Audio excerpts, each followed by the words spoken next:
What is up guys, it's Customs here again, bringing you a tutorial on 3D motion tracking.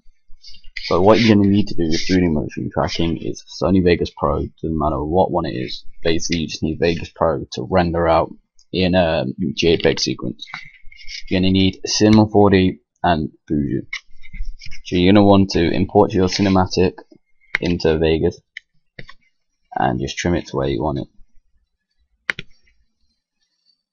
I'll just do it around here. Delete all of that. Oh, it's just that one I record. Okay. Yeah, so about right to me. Okay. So you're obviously gonna want to do the normal stuff, disable resample. Always do that. Then you're gonna want to render as, and you're gonna want to render it out as a JPEG sequence. So you're going to come down here to image sequence, BMP, and so on, and template the JPEG. And so now basically you're going to render that out into a folder. I've already got mine here, JPEG sequence. So I'd make a folder called JPEG sequence just so you're more organized, and render it out until here. This is one I did a while ago. Basically I'll just use those for the Boujou part, and that's it. So you leave that to render and close Vegas afterwards. Don't really need it now. And you want to go into Boujou and click import sequence. Now what you just want to do is you go find your area. It always starts there. Just go to mine's in the edit sway 082 and cinematic JPEG sequence. Let's load. Okay, so I open the first part and it will find all the frames automatically, and you're going to want to do the frame rate. So I did 59.94. Apply, close. And then what you're going to want to do is you're going to want to come to track features and just click start. There's nothing to change here. And this can take a while depending on what your, well, how long the cinematic is and stuff. So I'll be back in a minute. Okay, so I'm back after the track features is finished. So now what you're going to want to do is you're going to want to come over here to camera solve, and then you're going to want to choose optimize camera path smoothness. That's all you have to do, and then you click start. And this doesn't take as long as the track features, so I don't need to pause the video and continue it to save time for you.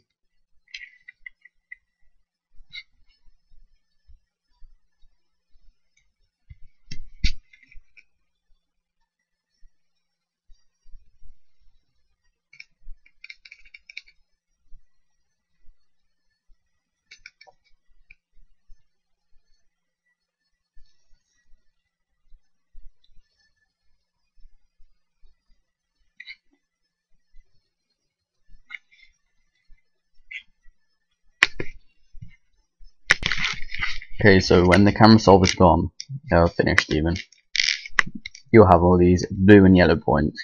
The points you want to choose are the yellow ones, not the blue ones, or then it won't work. So basically, what you're going to do is come to scene geometry, and what I do is use X and Y. So add coordinate from hint and type X axes. And then basically you can do it any way you want. I don't even spend time on this, you know. It works for me anyway. I'll choose this one, then hold Control and select another one. Basically what I try to do is for the X-axis, I try getting them going sideways, kind of. So when you have your two like this, connect to selected, and then add another coordinate from hint, and make this the Z-axis. And click on the screen to get rid of those two. Alright, so now I've had mine going from basically left to right. I want them going from me backwards. So I could choose this one here and this one here. This is basically what I do. I do it at random. It seems to work. Then after that I update the coordinate frame and then close. And so basically you should now have your tracking point. If you want to test what it looks like, add a test object, and as you can see, yeah, that tracks. See, and it's staying in the right place. So just delete that, delete, and delete. So now you're going to want to save the project, if you obviously, and then go to export and export the camera solve.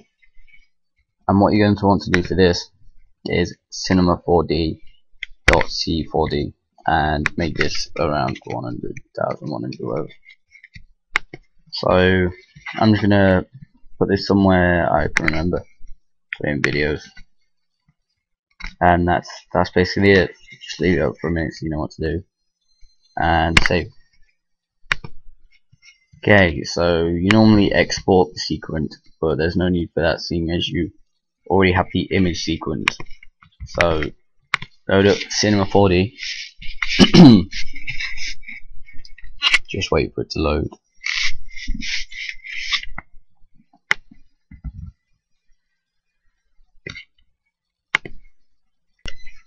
Okay, so now it's loaded.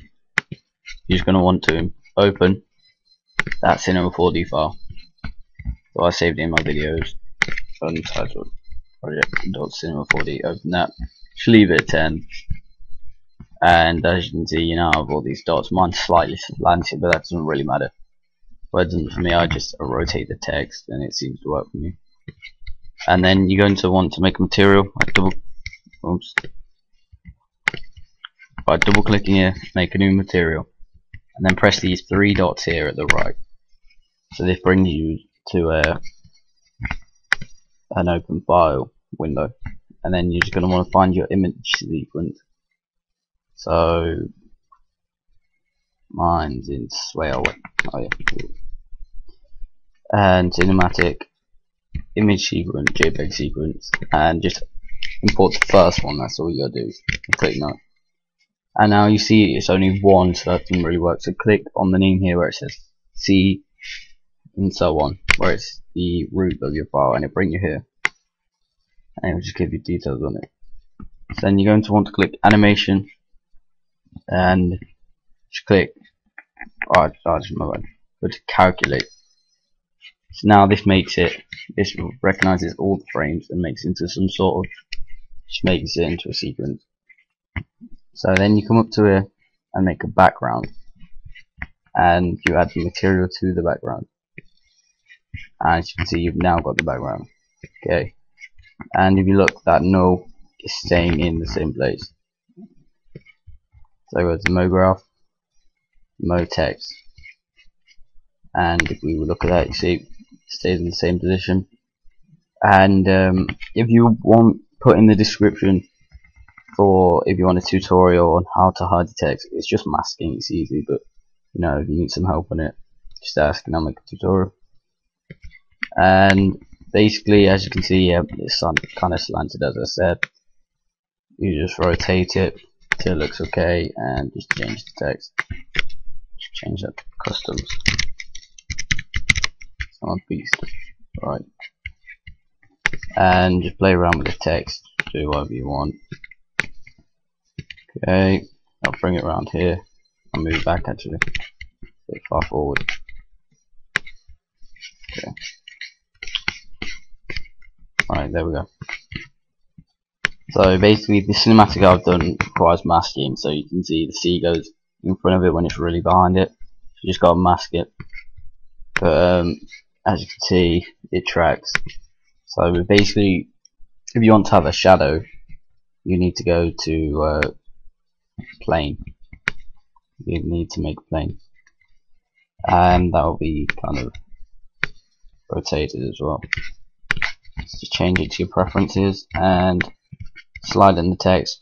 Perhaps make it a bit bigger so it goes all over the text, because mine's not straight, I guess. And just get it to go perfectly under it. Yeah, that should be. Rotate a bit. Just doing this quickly. Okay, so if I preview it, you can see It's just a black rectangle. So basically what you want to do is right click and go to Cinema 4D tags, compositing, and click compositing in background. Then click on background and click on the material on the background. Hold control and drag it onto the plane. Oops, I didn't hold control. Control Z, control and drag. I let go of control, you gotta keep hold of it all the time or it won't work. And as you can see, it now blends in with the background. So then create a light and come down into shadow, which is in the general tab, and choose shadow maps soft.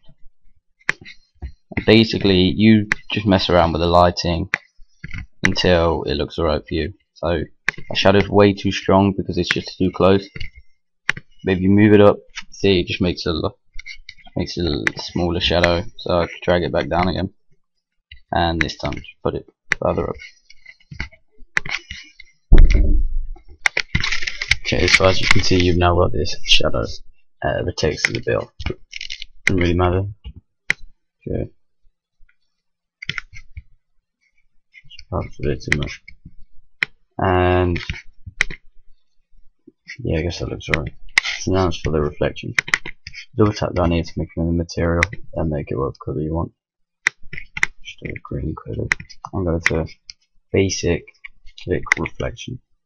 Then go up here to the reflection tab and just change it to how much you want it to be. I'm just going to use around 47 for this one. And add it to the mode text.